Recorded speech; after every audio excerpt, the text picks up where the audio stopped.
Hi good morning. നമുക്കിന്നൊരു ചെമ്മീൻ roast ഉണ്ടാക്കിയാലോ? നല്ല നാടൻ ചെമ്മീൻ റോസ്റ്റ് കുടംപുളിയൊക്കെ ഇട്ട് ഉണ്ടാക്കിയിട്ടുണ്ടെങ്കിൽ നല്ല ടേസ്റ്റ് അല്ലേ? കുടംപുളിയും തേങ്ങാക്കൊത്തും ഒക്കെ ഇട്ടിട്ട് നല്ല അടിപൊളി തേങ്ങാപ്പാലൊക്കെ ഒഴിച്ച് ചെമ്മീൻ റോസ്റ്റ് ഉണ്ടാക്കാം. അത് മൺചട്ടിയിൽ ഉണ്ടാക്കുകയാണെങ്കിൽ സൂപ്പർ ടേസ്റ്റാണ്. എൻ്റെ ഫേവറേറ്റ് ആണ് കേട്ടോ. കപ്പയുടെ കൂടെയും ചപ്പാത്തിയുടെ കൂടെയും പൊറോട്ടയുടെ കൂടെയും ചോറിൻ്റെ കൂടെയും ഒക്കെ കഴിക്കാം. അപ്പോൾ നമുക്ക് എങ്ങനെയാണ് നമ്മുടെ ചെമ്മീൻ റോസ്റ്റ് തയ്യാറാക്കുന്നതെന്ന് നോക്കാം.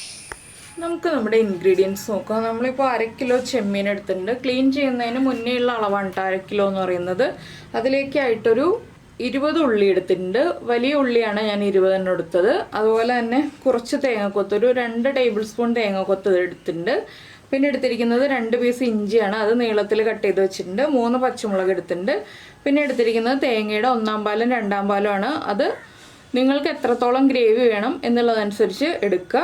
തേങ്ങാപ്പാലിൽ തന്നെ ഈ ഒരു കറി തയ്യാറാക്കണം. പിന്നെ വേണ്ടത് 2 പീസ് കുടംപുളി വെള്ളത്തിലിട്ട് വെച്ചിട്ടുണ്ട്. ഒരു മീഡിയം വലിപ്പത്തിലുള്ള തക്കാളി വേണമെങ്കിൽ ഒഴിവാക്കാം കേട്ടോ, ഓപ്ഷണലാണ്. തക്കാളി നമ്മൾ ജസ്റ്റ് ഒരു ഭംഗിക്കും ഒരു ചെറിയൊരു ടേസ്റ്റിനും വേണ്ടി ചേർക്കുന്നു എന്നേ ഉള്ളൂ. അത് ഓപ്ഷണലാണ്, എപ്പോൾ വേണമെങ്കിലും ഒഴിവാക്കാം, വേണമെങ്കിൽ ചേർക്കാം. അപ്പോൾ ആദ്യം നമുക്ക് നമ്മുടെ മസാല ഒന്ന് വഴറ്റിയെടുക്കണം. അപ്പോൾ ഇത് തേങ്ങ അരച്ച് വെച്ചിട്ട് ചെയ്യരുത്, തേങ്ങാപ്പാലിൽ തന്നെ ചെയ്യണം, അപ്പോഴാണ് ടേസ്റ്റ് ഉണ്ടാവുക. അതുപോലെ തന്നെ ഉള്ളിക്ക് പകരം സവോള ചേർക്കരുത്, ഉള്ളി തന്നെ ചേർക്കണം, അപ്പോഴേ കറി പെർഫെക്റ്റ് ആവുള്ളൂ. അപ്പോൾ ആദ്യം നമുക്ക് നമ്മുടെ മസാലയ്ക്കുള്ള കാര്യങ്ങൾ നോക്കാം. ഒരു ചട്ടി ചൂടാക്കാൻ വെക്കട്ടെ. ഇപ്പോൾ നമ്മൾ ചട്ടി ചൂടാക്കാൻ വെച്ചിട്ടുണ്ട്. ചട്ടിയിലേക്ക് ഞാൻ വെളിച്ചെണ്ണയാണ് ചേർത്തിട്ടുള്ളത്. വെളിച്ചെണ്ണ നന്നായി ചൂടായി വരുമ്പോൾ നമുക്കിതിലേക്ക് ചേർക്കേണ്ട ഒരു കാര്യമുണ്ട്. കടുകല്ല കേട്ടോ, കടുക് ചേർത്തിട്ടല്ല നമ്മൾ ഈ ഒരു ചെമ്മീൻ കറി ഉണ്ടാക്കുന്നത്. കടുക് ചേർക്കണം എന്നുണ്ടെങ്കിൽ നിങ്ങൾക്ക് 1 ടീസ്പൂൺ കടുക് ചേർക്കാം. ഞാനിപ്പോൾ ഇതിലേക്ക് ചേർക്കുന്നത് ഉലുവയാണ്. ഒരു 1/4 ടീസ്പൂൺ ഉലുവ ചേർക്കുന്നുണ്ട്. ഉലുവയൊന്ന് പൊട്ടി വരണം. ഇപ്പോൾ നമ്മുടെ ഉലുവയൊക്കെ കളർ മാറി വന്നിട്ടുണ്ട്. ഞാനിനി ഇതിലേക്ക് തേങ്ങാക്കൊത്താണ് ചേർക്കുന്നത്. തേങ്ങാക്കൊത്തൊന്ന് ചെറുതായിട്ട് കളർ മാറി വരുന്നത് വരെ നമ്മളൊന്ന് ഇളക്കി കൊടുക്കണം. ഒരുപാട് കളർ മാറി ബ്രൗൺ ആയി പോകണ്ട കേട്ടോ, ലൈറ്റായിട്ടൊന്ന് കളർ മാറി വന്നാൽ മതി. ഈ തേങ്ങാക്കൊത്തൊക്കെ ചേർത്ത് ഈ കറി ഉണ്ടാക്കുമ്പോഴാണ് ഈ കറിക്ക് നല്ലൊരു ടേസ്റ്റ് ഉണ്ടാകുന്നത്.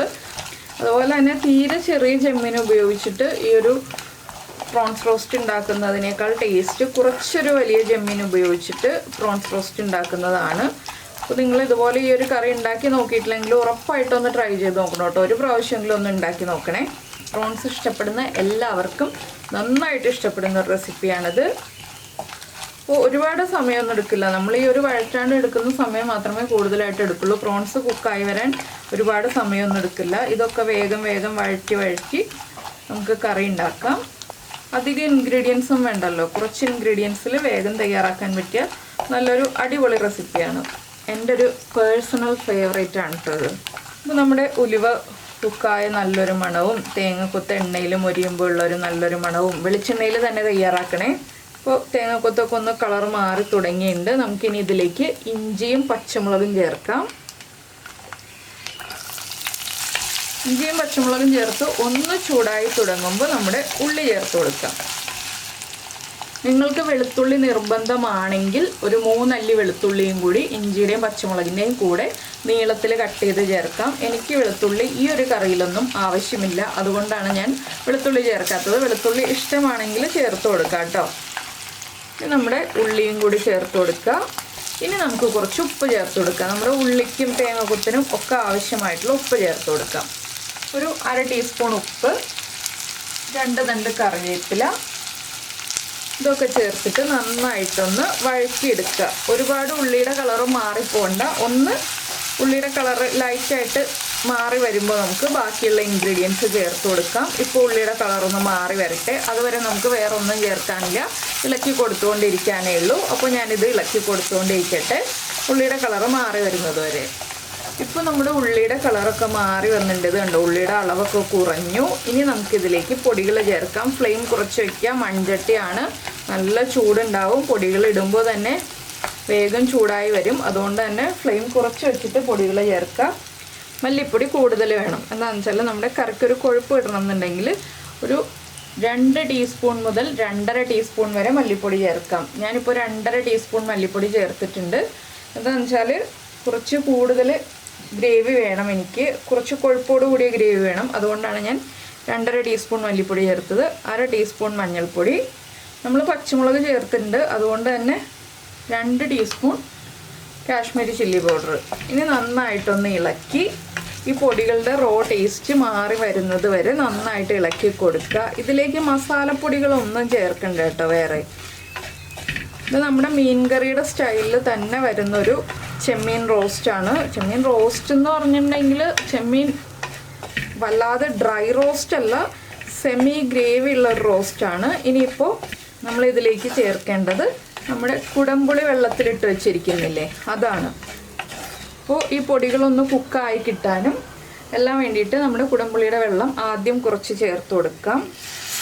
കുടംപുളി ചേർക്കുന്നില്ല, ആദ്യം കുടംപുളി ഇട്ട് വെച്ചിരിക്കുന്ന വെള്ളമാണ് ചേർക്കുന്നത്.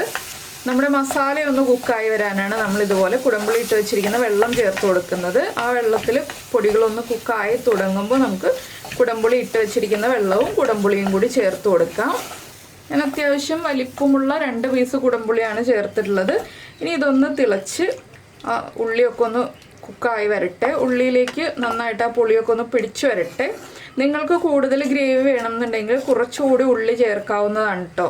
ഞാനിപ്പോൾ നമ്മളെടുത്തിരിക്കുന്ന ചെമ്മീനിന് ആവശ്യമായിട്ടുള്ള അളവിൽ ഒരു മീഡിയം രീതിയിൽ ഗ്രേവി കിട്ടുന്ന രീതിയിലാണ് ഉള്ളി എടുത്തിട്ടുള്ളത്. ഇനിയിപ്പോൾ ഇതൊന്ന് നന്നായിട്ട് തിളച്ച് വരട്ടെ. ഞാൻ 2-ാം പാലും 3-ാം പാലും ഒരുമിച്ച് ചേർത്താണ് എടുത്തിട്ടുള്ളത്. അത് എത്ര കപ്പാണ് ഇപ്പോൾ നമ്മൾ ഇതിലേക്ക് ചേർക്കുന്നതെന്നുള്ളത് പറയാം. ഞാനിവിടെ 240 ml കപ്പാണ് യൂസ് ചെയ്യുന്നത്. നമ്മുടെ കുടംപുളി ചേർത്ത് തിളച്ചു തുടങ്ങി. ഇനി നമ്മുടെ തേങ്ങാപ്പാൽ ചേർക്കാം. 1 കപ്പ്, 2 കപ്പ്, 2.25 കപ്പിൽ താഴെയാണ് ചേർത്തിട്ടുള്ളത്. 2.25 കപ്പ് തികയില്ല കേട്ടോ. നിങ്ങൾ 2.25 കപ്പ് വേണമെന്നുണ്ടെങ്കിൽ 2.25 കപ്പ് ചേർത്തോളൂ. അപ്പോൾ ഇതൊന്ന് നന്നായിട്ട് തിളച്ച് ഒന്ന് കുറുകി വരണം. അതിന് ശേഷമേ നമ്മൾ പ്രോൺസ് ചേർക്കുള്ളൂ. എന്താണെന്ന് വെച്ചാൽ ഇപ്പോൾ തന്നെ പ്രോൺസ് ചേർത്തിട്ടുണ്ടെങ്കിൽ പ്രോൺസ് ഓവർ കുക്കായി പോകും. ഓവർ കുക്കായിട്ടുണ്ടെങ്കിൽ ഒരു റബ്ബർ പോലത്തെ ഒരു എഫക്റ്റാണ് പ്രോൺസിന് ഉണ്ടാവുക. അതുകൊണ്ട് ഇപ്പോൾ തന്നെ നമുക്ക് പ്രോൺസ് ചേർക്കേണ്ട ആവശ്യമില്ല. ഇതൊന്ന് തിളച്ച് ഒന്ന് കുറുകി തുടങ്ങുമ്പോൾ നമുക്ക് പ്രോൺസ് ചേർത്ത് കൊടുക്കാം. വേഗം തന്നെ തിളച്ച് കുറുകി വരും. അപ്പോൾ ഒരു 4 മിനിറ്റ് ഒന്ന് നമ്മുടെ ഗ്രേവി നന്നായിട്ട് തിളച്ച് വരട്ടെ. അപ്പോൾ ഗ്രേവിക്ക് ആവശ്യമായിട്ടുള്ള ഉപ്പും കൂടി നമുക്ക് ചേർത്ത് കൊടുക്കാം. നമ്മൾ ആദ്യം ഉള്ളിക്ക് ആവശ്യമായിട്ടുള്ള ഉപ്പ് ചേർത്തിട്ടുണ്ട്. ഇപ്പോൾ ഗ്രേവിക്ക് ആവശ്യമായിട്ടുള്ള ഉപ്പും കൂടി ചേർത്തിട്ടുണ്ട്. ഇനി നമ്മൾ കറക്റ്റാണോ ഉപ്പ് എന്നുള്ളതൊക്കെ നോക്കിയിട്ട് വേണം പ്രോൺസ് ഇതിലേക്ക് ആഡ് ചെയ്ത് കൊടുക്കാൻ. അപ്പോൾ ഇതൊക്കെ ഒന്ന് നന്നായിട്ട് തിളച്ച് വരട്ടെ. അപ്പോൾ നമ്മുടെ കറി ഒരു 4 മിനിറ്റ് ആയിട്ട് നന്നായിട്ട് തിളച്ചുകൊണ്ടിരിക്കുന്നുണ്ട്. കുറച്ചൊക്കെ ഒന്ന് കുറുകി വന്നിട്ടുണ്ട്. ഇനി നമുക്കിതിലേക്ക് നമ്മുടെ പ്രോൺസ് ചേർത്ത് കൊടുക്കാം. നമ്മുടെ പ്രോൺസിൻ്റെ വെയിനൊക്കെ മാറ്റിയിട്ട് വേണം പ്രോൺസ് ചേർത്ത് കൊടുക്കാൻ കേട്ടോ. അതുപോലെ തന്നെ നമ്മൾ ഇനി ചേർക്കാൻ പോകുന്നത് നമ്മൾ കട്ട് ചെയ്ത് വെച്ചിരിക്കുന്ന തക്കാളിയുടെ പകുതിയെ ഞാൻ ചേർക്കുന്നുള്ളൂ. എന്താണെന്ന് വെച്ചാൽ കുടംപുളിയിൽ നിന്ന് തന്നെ ആവശ്യത്തിന് പുളിയൊക്കെ ഇറങ്ങിയിട്ടുണ്ട്. അതുകൊണ്ട് തക്കാളിയുടെ ആ ഒരു ഫ്ലേവർ കിട്ടാൻ വേണ്ടി മാത്രം കുറച്ച് തക്കാളി ചേർത്തിട്ടുണ്ട്. ഇനിയിപ്പോൾ പ്രോൺസ് ഒന്ന് കുക്കായി വരട്ടെ, അതുവരെ നമുക്ക് വെയിറ്റ് ചെയ്യാം.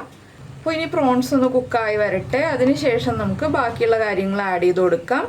നിങ്ങൾക്ക് കുരുമുളക് പൊടിയുടെ ടേസ്റ്റ് താല്പര്യമുണ്ടെങ്കിൽ ഇപ്പോൾ ഒരു 1/2 ടീസ്പൂൺ കുരുമുളക് പൊടിയും കൂടി ചേർത്ത് കൊടുക്കാം. ഞാനിപ്പോൾ പച്ചമുളകും മുളക് പൊടിയൊക്കെ ചേർത്തിരിക്കുന്നതുകൊണ്ട് കുരുമുളക് പൊടി ചേർക്കുന്നില്ല. വേണമെങ്കിൽ ചേർക്കാം എന്ന് പറഞ്ഞു എന്നേ ഉള്ളൂ. അപ്പോൾ ഇനി നമുക്ക് പ്രോൺസ് കുക്കായി കഴിഞ്ഞിട്ട് ബാക്കിയുള്ള കാര്യങ്ങൾ ആഡ് ചെയ്യുന്നത് പറയാം കേട്ടോ. ഇപ്പോൾ നമ്മുടെ പ്രോൺസൊക്കെ കറക്റ്റായിട്ട് കുക്കായിട്ടുണ്ട്. ഇത് കണ്ടോ, ഇതുപോലെ കുക്കായി വന്നിട്ടുണ്ട്. ഓവർ കുക്കായി പോയിട്ടില്ല. ഇനിയിപ്പോൾ ഞാൻ ഫ്ലെയിം ഓഫ് ചെയ്യാണ്. ഫ്ലെയിം ഓഫ് ചെയ്തിട്ട് നമ്മുടെ 1-ാം പാല് ചേർത്ത് കൊടുക്കുകയാണ്. അപ്പോൾ ഉപ്പും പുളിയൊക്കെ ചെക്ക് ചെയ്യുക. ഉപ്പ് കറക്റ്റ് അല്ലെങ്കിൽ ഉപ്പ് ചേർത്ത് കൊടുക്കുക. പുളി കുറവാണെങ്കിൽ 1 പീസ് കുടംപുളിയും കൂടി നമ്മൾ കഴുകിയിട്ട് ഇട്ട് കൊടുക്കുക. ആ കറിയുടെ ചൂടിലിരുന്നിട്ട് ആ കുടംപുളിയുടെ പുളി ഇറങ്ങിക്കോളും. അതുപോലെ തന്നെ പുളി കൂടുതലാണെങ്കിൽ 1 പീസ് കുടംപുളി എടുത്ത് മാറ്റാം കേട്ടോ. അപ്പോൾ പുളി കുറഞ്ഞോളും. ഇതിൽ തന്നെ പുളി ഇട്ട് വെക്കുകയാണെങ്കിൽ പുളി കൂടിപ്പോവും. അതുകൊണ്ടാണ് എടുത്ത് മാറ്റാമെന്ന് പറഞ്ഞത്. എരിവ് കുറവാണെങ്കിൽ 1-2 പച്ചമുളക് സ്പ്ലിറ്റ് ചെയ്ത് ചേർക്കുക. അല്ലെങ്കിൽ ഞാൻ പറഞ്ഞ പോലെ 1/2 ടീസ്പൂൺ കുരുമുളക് പൊടി ചേർക്കുക. ഇനി നമുക്കിതിലേക്ക് നമ്മൾ എടുത്ത് വെച്ചിരിക്കുന്ന 1-ാം പാല് ചേർത്ത് കൊടുക്കുക. 1-ാം പാല് ചേർത്ത് കൊടുക്കുമ്പോൾ ഒന്ന് ഇളക്കി കൊടുക്കുക. എന്താണെന്ന് വെച്ചിട്ടുണ്ടെങ്കിൽ ചൂട് കറിയാണ്, നമ്മുടെ പാല് പിരിഞ്ഞു പോകരുത്. അതുകൊണ്ട് ഒന്ന് ഇളക്കി കൊടുക്കുക. അതിനുശേഷം നന്നായിട്ട് 1 മിനിറ്റ് ഒന്ന് ഇളക്കി കൊടുത്തിട്ടുണ്ടെങ്കിൽ നമ്മുടെ കറി റെഡിയായി. പിന്നെ നിങ്ങൾക്ക് ഇതിലേക്ക് വറവിടണം എന്നുണ്ടെങ്കിൽ വറവിടാം. ഞാൻ വറവിടുന്നില്ല. എന്താണെന്ന് വെച്ചാൽ ഞാനിപ്പോൾ കുറച്ച് പച്ച വെളിച്ചെണ്ണയാണ് ഒഴിക്കാൻ പോകുന്നത്. നമ്മൾ ആദ്യം ഉലുവ ചേർത്തിട്ടുണ്ട്. ഉലുവ വെളിച്ചെണ്ണയിലാണല്ലോ വറവിട്ട് എടുത്തത്. അതുകൊണ്ടാണ് ഞാൻ ഇനി വറവിടുന്നില്ല എന്ന് പറഞ്ഞത്. കുറച്ച് പച്ച വെളിച്ചെണ്ണ ഒഴിക്കണം. അതിന് മുന്നേ ആയിട്ട് നമുക്ക് ഏറ്റവും ഇമ്പോർട്ടൻ്റ് ആയിട്ടുള്ളൊരു കാര്യം ചേർക്കാനുണ്ട്. നമ്മൾ ഉലുവ വറവിട്ടതാണ് എങ്കിലും 2 പിഞ്ച് ഉലുവപ്പൊടി ചേർക്കണം. അപ്പോഴാണ് നമ്മുടെ കറി പെർഫെക്റ്റ് ആവുക. ഉലുവപ്പൊടി ചേർത്ത് കഴിഞ്ഞിട്ട് ഒരു തണ്ട് കറിവേപ്പില ചേർക്കുക. കറിവേപ്പില ഒന്ന് ഇതുപോലെ കയ്യിലിട്ട് തിരുമ്മിയിട്ട് ചേർത്ത് കൊടുക്കുക. നമ്മൾ മീൻ കറിയിലൊക്കെ ചെയ്യുന്ന പോലെ. ഇത് വറവിടുന്നില്ലെങ്കിൽ ചെയ്യേണ്ട കാര്യമാണ് കേട്ടോ. കുറച്ച് പച്ച വെളിച്ചെണ്ണയും ഒഴിക്കുക. ഇങ്ങനെയും നമുക്ക് പ്രോൺസ് റോസ്റ്റ് റെഡിയാക്കാം. ഇല്ലാന്നുണ്ടെങ്കിൽ കടുക്, വറ്റൽമുളക്, കറിവേപ്പില ഒക്കെ ചേർത്ത് വറവിട്ടിട്ടും റെഡിയാക്കാം. ഇതിനി അടച്ചു വെച്ചിട്ട് ചൂട് കംപ്ലീറ്റ് മാറിക്കഴിഞ്ഞിട്ട് നമുക്ക് അപ്പത്തിൻ്റെ കൂടെയോ ഇടിയപ്പത്തിൻ്റെ കൂടെയോ ഒക്കെ ചേർത്ത് കഴിക്കാം. അതൊക്കെ നിങ്ങളുടെ ഇഷ്ടം. അപ്പോൾ ഇങ്ങനെയും പ്രോൺസ് റോസ്റ്റ് 2 രീതിയിൽ ചെയ്യുന്ന രീതിയും ഞാൻ പറഞ്ഞു, വറവിട്ടിട്ടും വറവിടാതെയും. അപ്പോൾ ഇതാകുമ്പോൾ എളുപ്പമാണ്, നമുക്ക് എളുപ്പത്തിൽ റെഡിയാക്കി എടുക്കാവുന്നതാണ്. മറ്റേതാണെങ്കിൽ ഒരു പാത്രവും കൂടി കഴുകിയെടുക്കണം. ഇതാകുമ്പോൾ ഒറ്റ പാത്രത്തിൽ നമ്മുടെ കാര്യം കഴിയും.